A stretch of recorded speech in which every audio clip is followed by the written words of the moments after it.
Assalamualaikum warahmatullahi wabarakatuh. Hai teman-teman semua, perkenalkan saya Elda Rahmadana. Nah, pada video kali ini kita akan membahas mengenai sistem persamaan linear 3 variabel. Apa sih itu sistem persamaan linear 3 variabel? Oleh karena itu, cek video selengkapnya.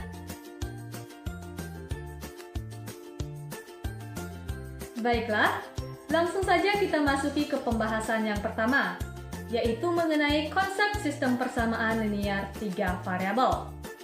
Nah, sebenarnya konsep dari sistem persamaan linear 3 variabel ini tidak jauh berbeda dengan konsep sistem persamaan linear 2 variabel yang tentunya telah kamu pelajari sebelumnya. Untuk lebih memahami mengenai konsep sistem persamaan linear 3 variabel atau biasa kita singkat dengan SPLTV ini, saya mempunyai satu permasalahan nih, yaitu mengenai petani di daerah Tapanuli, Sumatera Utara.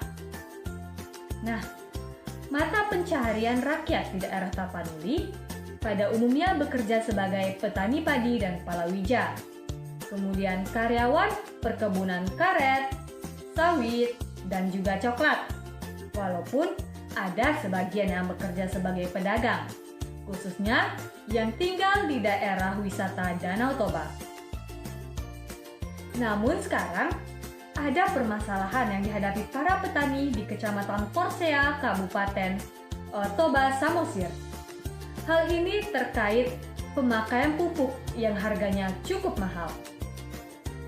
Contoh permasalahannya yaitu, kita anggap ada seorang bapak yang bernama Pak Panjaitan.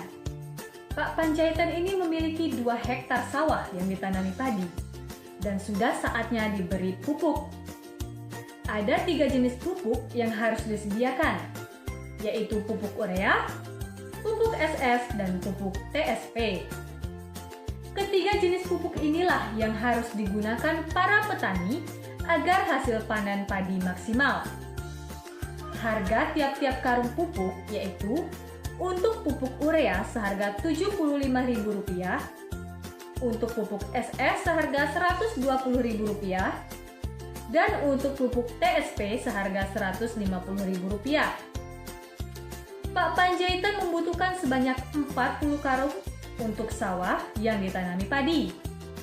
Nah, pemakaian pupuk urea 2 kali banyaknya dari pupuk SS.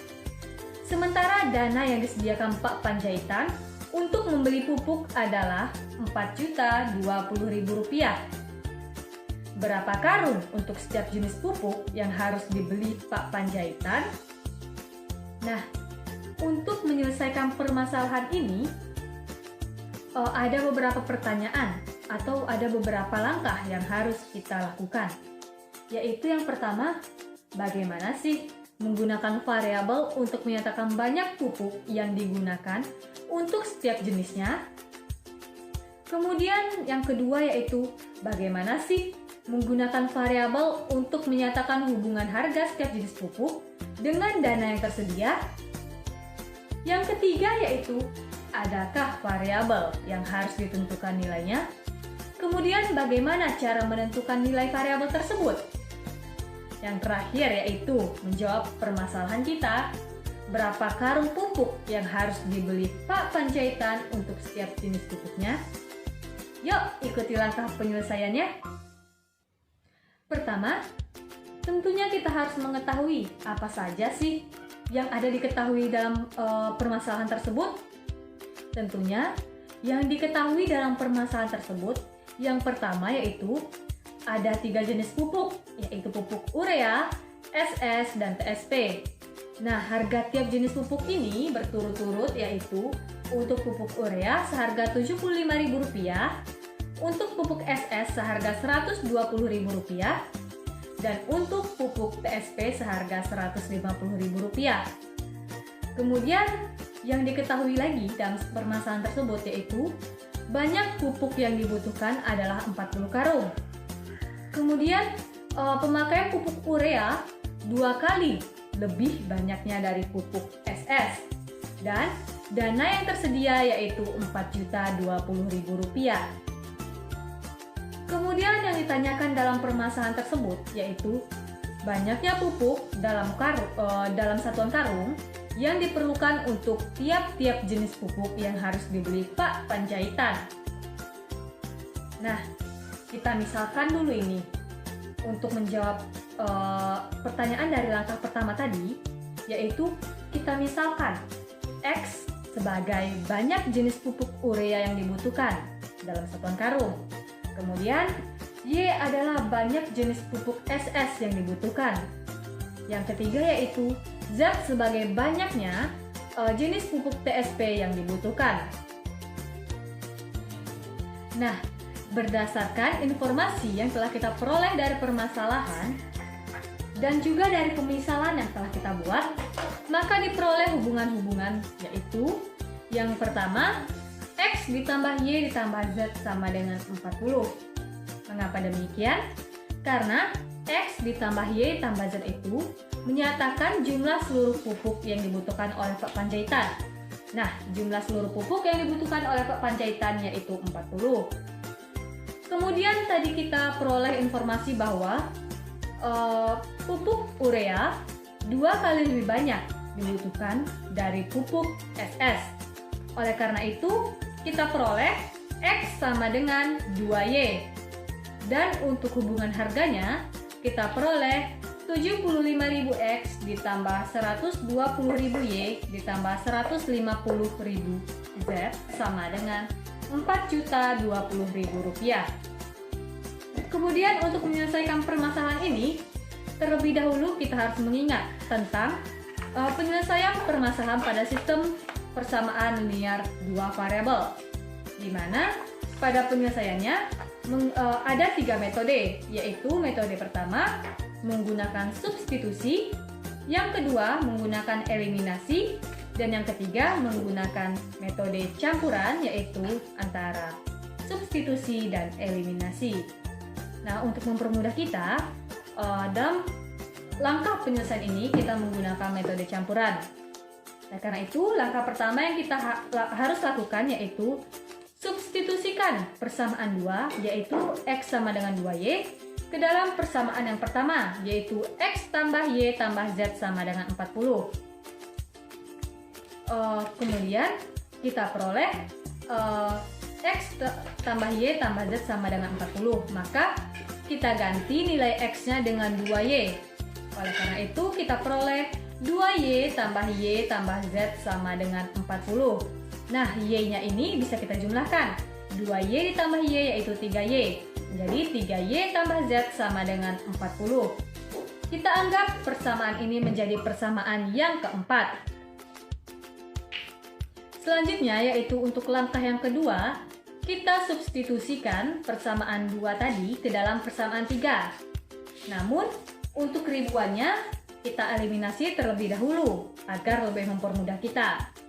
Nah, persamaan 3 tadi menjadi 75X ditambah 120Y ditambah 150Z sama dengan 4020. Kemudian kita substitusikan nilai X sama dengan 2Y ke dalam persamaan. Menjadi 75 dikali 2Y ditambah 120Y ditambah 150Z sama dengan 4020. Sehingga kita peroleh 75 dikali 2 yaitu 150Y ditambahkan 150Y kita tambahkan dengan 120Y menjadi 270Y ditambah kemudian 150Z-nya kita turunkan. Maka kita dapatkan persamaannya yaitu 270Y ditambah 150Z sama dengan 4020. Kita anggap persamaan ini menjadi persamaan yang kelima.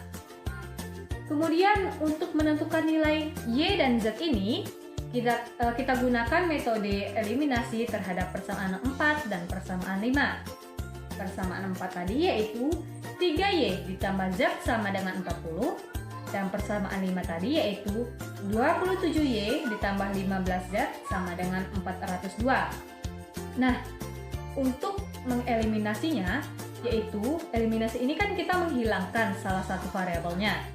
Oleh karena itu kita harus menyamakan nilai salah satu variabelnya dengan cara kita kalikan. untuk persamaan yang keempat, kita kalikan 15 agar kita menghilangkan variabel Z. Dan untuk persamaan yang kelima, cukup kita kali 1 saja. Persamaan 4 menjadi 45Y ditambah 15Z sama dengan 600. Dan persamaan yang kelima tadi tetap, yaitu 27Y ditambah 15Z sama dengan 402. Nah, kita lihat kan, untuk variabel Z-nya, itu nilainya sama, yaitu sama-sama 15Z. Bagaimana sih cara kita menghilangkan variabel Z tersebut? Tentunya dengan cara mengurangkannya. Oleh karena itu, 45Y dikurang 27Y menjadi 18Y, dan 15Z dikurang 15Z habis. Kemudian untuk 600 dikurang 402 yaitu 198. Kita peroleh 18Y sama dengan 198. Atau Y sama dengan 11. Mengapa Y sama dengan 11? Karena tiap-tiap ruas, yaitu ruas kiri dan kanan, sama-sama kita bagi 18 agar mendapatkan nilai Y-nya. Kemudian kita ingat kembali persamaan 2 tadi, yaitu X sama dengan 2Y. Nah, kita telah memperoleh nilai Y. Maka, kita bisa mencari nilai X-nya, yaitu dengan mensubstitusikan nilai yang kita peroleh tadi. Maka menjadi X sama dengan 2Y sama dengan 2 dikali 11 sama dengan 22. Kita telah memperoleh nilai X dan Y, di mana X-nya sama dengan 22 dan Y-nya sama dengan 11. Maka kita bisa mencari nilai Z menggunakan persamaan pertama tadi. Kita substitusikan nilai X dan Y ke dalam persamaan pertama, di mana persamaan pertama tadi yaitu X ditambah Y ditambah Z sama dengan 40. Maka setelah kita substitusikan menjadi 22 ditambah 11 ditambah Z sama dengan 40.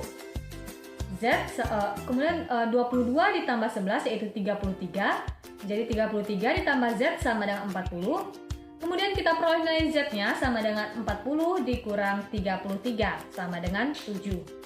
Nah, dengan demikian kita peroleh nilai untuk masing-masing variabel, yaitu variabel X-nya nilainya yaitu 22, untuk Y nilainya yaitu 11, dan Z nilainya yaitu 7. Kita ingat kembali pemisahan kita tadi, di mana X menyatakan banyaknya pupuk urea, Y menyatakan banyaknya pupuk SS, dan Z menyatakan banyaknya pupuk TSP. Oleh karena itu, kita peroleh pupuk yang harus dibeli Pak Panjaitan dengan uang yang tersedia adalah 22 karung pupuk urea, 11 karung pupuk SS, dan 7 karung pupuk TSP. Nah, dari penyelesaian permasalahan tadi, menurut teman-teman yang mana sih yang merupakan sistem persamaan linear 3 variabel? Nah, kita tahu sistem, berarti sistem itu merupakan kumpulan atau terdiri dari beberapa. Oleh karena itu, dapat kita ketahui yang merupakan sistem persamaan linear 3 variabel tadi yaitu X ditambah Y ditambah Z sama dengan 40.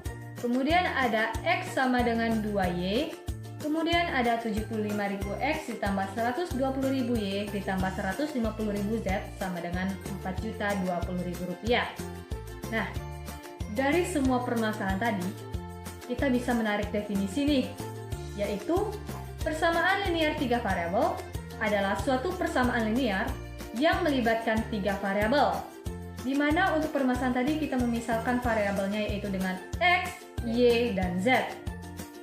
Kemudian untuk sistem persamaan linear, apa sih itu?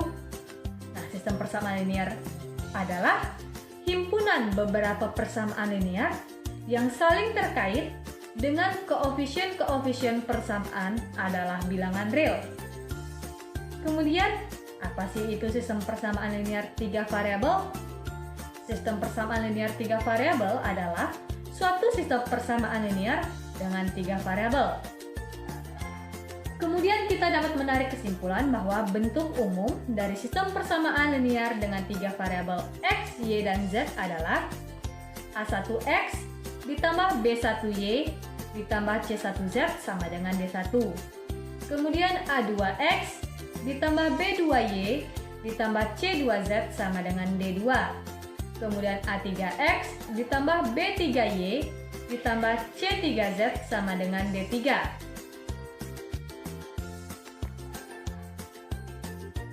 Di mana X, Y, dan Z itu merupakan variabel.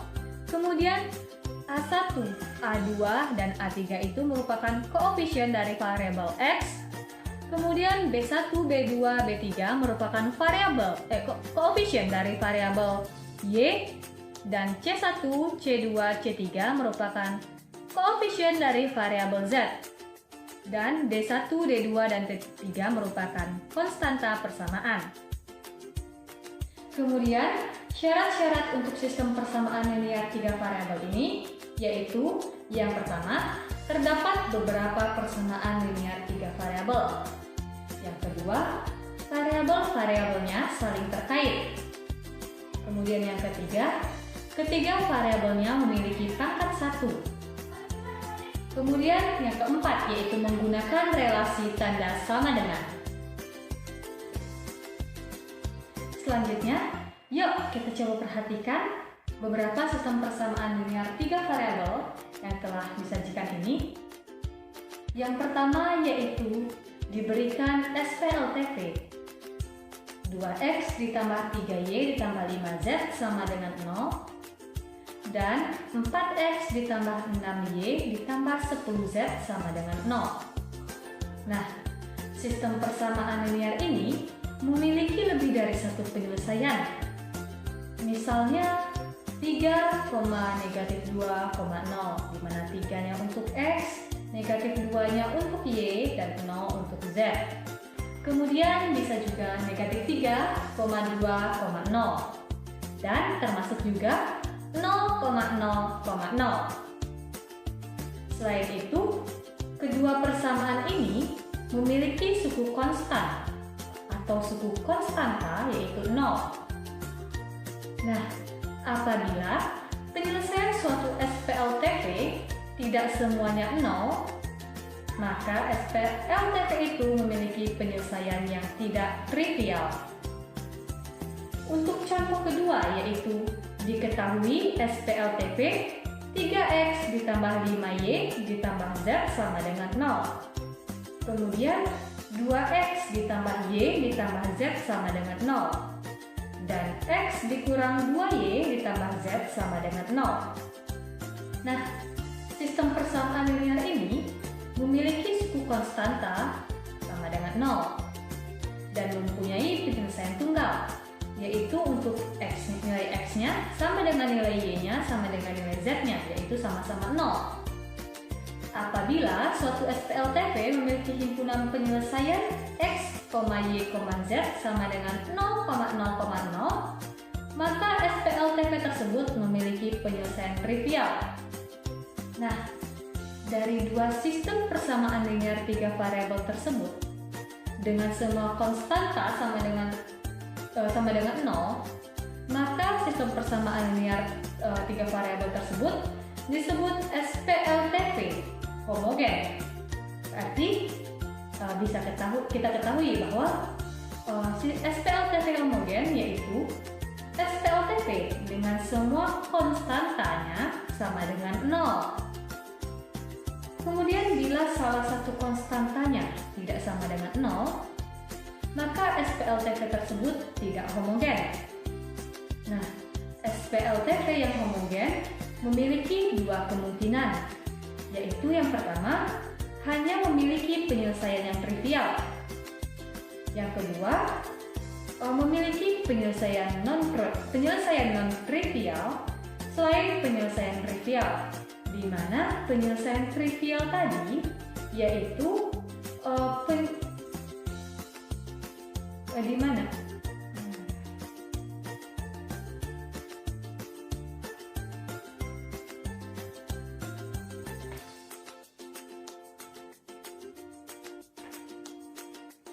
Dua sistem persamaan linear 3 variabel di atas merupakan SPLTP dengan semua konstantanya sama dengan 0. Maka sistem tersebut diberi nama SPLTP homogen. Berarti kita dapat menarik kesimpulan bahwa SPLTV homogen merupakan sistem persamaan linear 3 variabel di mana semua konstantanya bernilai 0. Bila salah satu konstanta dari sistem persamaan tersebut tidak sama dengan 0, maka SPLTV tersebut tidak homogen. Nah, untuk SPLTV yang homogen memiliki dua kemungkinan, yaitu yang pertama hanya memiliki penyelesaian trivial, di mana penyelesaian trivial tadi yaitu nilai semua variabelnya yaitu sama dengan 0. Misalnya penyelesaian dari X, Y, Z sama dengan 0,0,0. Nah, yang kemungkinan kedua yaitu memiliki penyelesaian non-trivial selain penyelesaian trivial. Kemudian, apabila sistem persamaan linear tersebut tidak memiliki solusi, maka disebut sistem persamaan linear yang tidak konsisten. Sedangkan, jika terdapat paling sedikit satu solusi dalam sistem persamaan linear tersebut, maka sistem persamaan linear tersebut disebut konsisten. Baiklah, selanjutnya kita akan membahas mengenai penyelesaian dari sistem persamaan linear 3 variabel. Sebenarnya, metode yang digunakan dalam sistem persamaan linear 3 variabel ini tidak jauh berbeda dengan metode yang digunakan untuk menyelesaikan sistem persamaan linear 2 variabel. Di mana pada SPLTV ini terdapat 4 metode. Yang pertama yaitu metode eliminasi. Sama halnya dengan metode pada penyelesaian sistem persamaan linear 2 variabel. Penyelesaian SPLTV dengan metode eliminasi ini dilakukan dengan cara menghilangkan salah satu variabel pada dua buah persamaan. Nah, metode ini dilakukan sampai tersisa satu buah variabel. Metode eliminasi sebenarnya dapat digunakan pada semua SPLTV, tetapi hal ini membutuhkan langkah yang panjang karena setiap langkah hanya dapat menghilangkan satu variabel saja. Oleh karena itu, diperlukan minimal 3 kali metode eliminasi untuk menentukan himpunan penyelesaian dari SPLTV ini. Kemudian yaitu ada metode substitusi, sama halnya dengan metode penyelesaian pada sistem persamaan linear 2 variabel. Penyelesaian SPLTV dengan metode substitusi ini dilakukan dengan cara mengganti nilai salah satu variabel dari satu persamaan ke persamaan lainnya. Nah, metode ini dilakukan sampai diperoleh semua nilai variabel dalam SPLTV. Metode substitusi ini lebih mudah digunakan pada SPLTV yang memuat persamaan berkoefisien 0 atau 1. Selanjutnya yaitu metode campuran.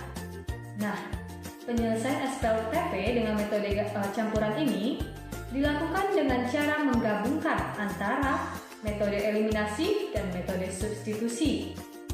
Metode ini dapat dilakukan dengan menggunakan metode eliminasi terlebih dahulu, lalu menggunakan metode substitusi, ataupun bisa juga dengan cara menggunakan metode substitusi terlebih dahulu, kemudian dilanjutkan dengan metode eliminasi, seperti halnya yang telah kita lakukan pada pembahasan pertama tadi. Nah, selanjutnya yang keempat.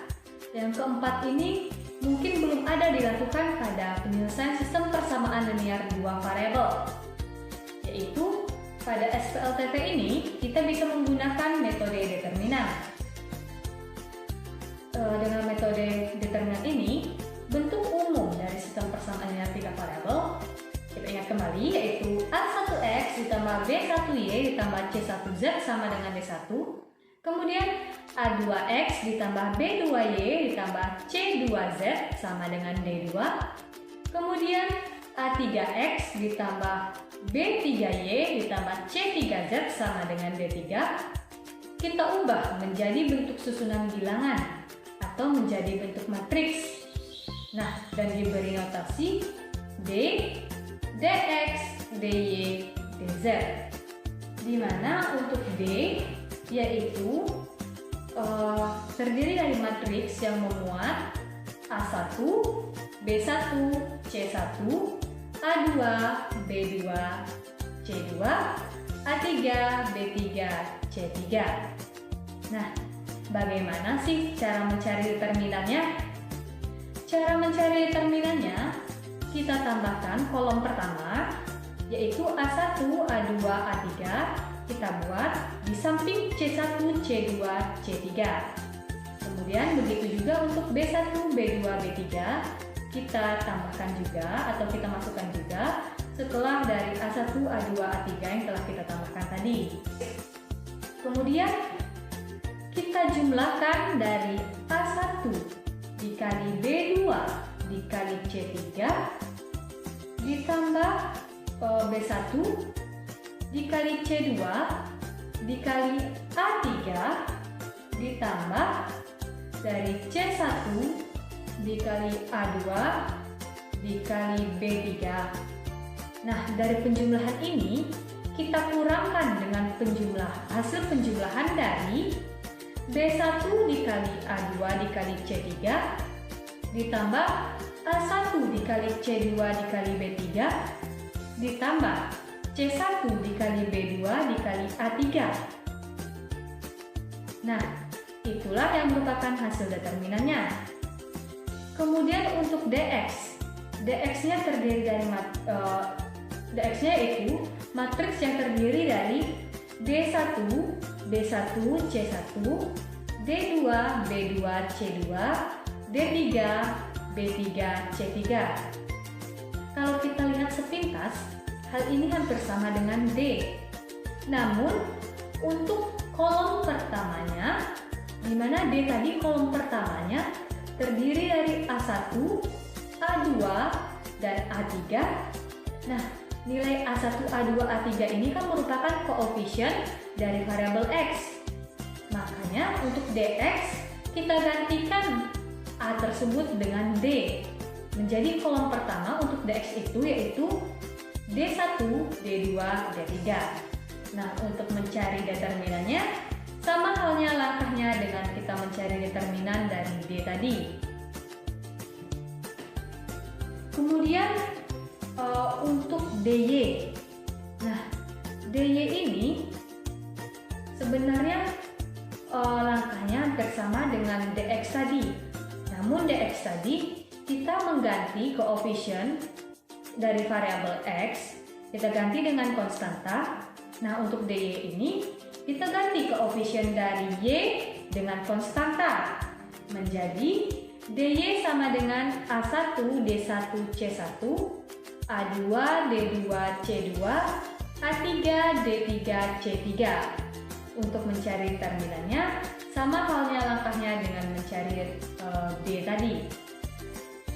Kemudian untuk DZ. Nah, pada DZ ini dari D kita ganti C1, C2, C3 atau yang berada pada kolom ketiga tersebut dengan konstanta yaitu D1, D2, dan D3.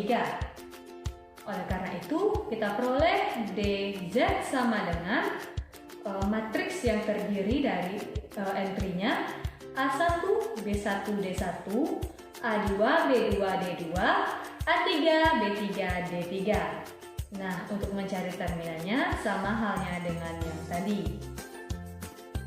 Kemudian, bagaimana sih cara kita mencari nilai X-nya? Tadi kan baru dalam bentuk D, DX, DY, DZ, di mana hal itu melambangkan determinannya. Untuk mencari X-nya, yaitu dengan cara DX per D. Untuk Y sama dengan DY per D. Dan untuk Z sama dengan DZ per D. Nah, untuk lebih memahami penyelesaian SPLTP dengan menggunakan metode determinan, saya berikan satu contoh soal, yaitu jumlah 3 bilangan sama dengan 45. Bilangan pertama ditambah 4 sama dengan bilangan kedua. Dan bilangan ketiga dikurangi 17 sama dengan bilangan pertama. Tentukan masing-masing bilangan tersebut. Nah, untuk penyelesaiannya, yang pertama kita misalkan X sebagai bilangan pertama, Y sebagai bilangan kedua, dan Z sebagai bilangan ketiga. Berdasarkan informasi pada soal, kita peroleh persamaan X tambah Y ditambah Z sama dengan 45. Itu untuk persamaan yang pertama. Kemudian X ditambah 4 sama dengan Y, itu untuk persamaan yang kedua. Dan Z dikurang 17 sama dengan X, itu untuk persamaan yang ketiga. Kemudian ditanyakan yaitu bilangan X, Y, dan Z itu berapa sih nilainya. Kemudian untuk mencarinya, yaitu pertama kita cari D, di mana D tersebut sama dengan, untuk baris pertamanya kita isi dengan 111. Mengapa 111? Karena untuk persamaan pertama yaitu X ditambah Y ditambah Z sama dengan 45, koefisien dari X sama dengan 1, koefisien dari Y sama dengan 1, dan koefisien dari Z sama dengan 1. Oleh karena itu, kita letakkan pada baris pertama tersebut berturut-turut, mulai dari koefisien dari X yaitu 1, koefisien dari Y yaitu 1, dan koefisien dari Z yaitu 1. Nah, untuk baris kedua, kita lihat persamaannya yaitu X ditambah 4 sama dengan Y. Untuk mengentri nilai pada baris kedua ini, maka kita harus merubah persamaannya tersebut menjadi X dikurang Y sama dengan negatif 4. Nah, untuk koefisien dari X-nya yaitu 1, maka kita entrikan nilainya ke dalam matriks tersebut pada baris kedua, kolom pertama yaitu 1. Kemudian untuk baris kedua tersebut lagi, untuk kolom keduanya, kita lihat nilai Y-nya. Nilai Y-nya kan dia kurang Y, maka kurang Y itu melambangkan tambah negatif 1 dikali Y. Maka koefisien dari Y-nya tersebut adalah negatif 1. Kemudian kita entrikan nilai negatif 1 pada baris kedua, kolom kedua. Untuk Z-nya, kita lihat pada persamaan 2 tersebut tidak ada variabel Z. Nah, kalau tidak ada variabel Z tersebut, maka sebenarnya itu merupakan variabel Z dengan koefisiennya adalah 0. Karena 0 dikalikan dengan bilangan apapun akan menghasilkan 0. Oleh karena itu, variabel Z-nya tidak ditulis. Maka sebenarnya koefisien dari Z tersebut adalah 0. Kemudian kita entrikan nilai 0 tersebut pada baris kedua, kolom ketiga. Begitu juga untuk persamaan yang ketiga. Kita harus mengubah bentuk persamaannya tersebut dulu menjadi X dikurang Z sama dengan negatif 17. Oleh karena itu, untuk baris ketiga kita entrikan nilainya 1, 0, negatif 1. Kemudian kita cari determinannya, yaitu yang pertama 1 dikali negatif 1 dikali negatif 1, maka hasilnya 1, ditambah 1 dikali 0 dikali 1, yaitu 0. Kemudian kita tambah dengan 1 dikali 1 dikali 0, yaitu 0. Nah, dari penjumlahan ini tersebut kita kurangkan dengan penjumlahan dari 1 dikali 1 dikali negatif 1, yaitu negatif 1, ditambah 1 dikali 0 dikali 0, yaitu 0, ditambah 1 dikali negatif 1 dikali 1, yaitu negatif 1. Maka kita peroleh yang untuk pertama tadi 1 ditambah 0 tambah 0, yaitu 1, dikurang negatif 1 ditambah 0 ditambah negatif 1, yaitu negatif 2. 1 dikurang negatif 2 sama dengan 3. Kemudian selanjutnya untuk dx-nya. Untuk dx-nya, seperti yang telah saya jelaskan tadi, maka kolom pertama tersebut kita ganti nilainya dengan konstanta, di mana konstanta untuk persamaan pertama yaitu 45, konstanta untuk persamaan kedua yang telah kita ubah bentuknya yaitu menjadi negatif 4, dan konstanta untuk persamaan ketiga yaitu negatif 17. Itu kita gantikan, kita masukkan nilainya menggantikan koefisien dari X tadi. Maka entry nilai dari matriks dx tersebut yaitu 45, 1, 1, negatif 4, negatif 1, 0, negatif 17, 0, negatif 1. Kemudian kita peroleh Untuk determinannya kita hitung dengan langkah yang sama dengan kita mencari determinan sebelumnya tadi, maka kita peroleh dx sama dengan 24. Kemudian untuk dy, nah dy tadi seperti yang telah saya jelaskan, untuk dy ini sebenarnya d itu, tetapi untuk entry nilainya pada kolom kedua kita gantikan nilainya dengan nilai pada konstanta setiap persamaan. Oleh karena itu kita peroleh dy sama dengan 1, 45, 1, 1, negatif 4, 0, 1, negatif 17, negatif 1. Sehingga kita peroleh dy sama dengan 36. Selanjutnya dz. Nah, untuk dz ini, kolom ketiga kita masukkan nilai konstanta pada persamaan. Maka dz menjadi sama dengan matriks yang berisi entry-nya yaitu 1, 1, 45, 1, negatif 1, negatif 4, 1, 0, negatif 17. Sehingga kita peroleh dz sama dengan 75. Maka untuk nilai x tadi yaitu dx per d, kita masukkan dx-nya itu 24, d-nya yaitu 3. Maka x sama dengan 24 per 3 sama dengan 8. Untuk y sama dengan dy per d sama dengan nilai dy tadi itu 36, d tadi 3, maka y sama dengan 36 per 3 sama dengan 12. Nah, untuk z yaitu dz per d. Nilai dz tadi adalah 75 dan nilai d tadi adalah 3. Maka nilai dari z yaitu 75 per 3 sama dengan 25. Dengan demikian, kita peroleh x sama dengan 8, y sama dengan 12, dan z sama dengan 25. Nah, x tadi kan merupakan bilangan pertama.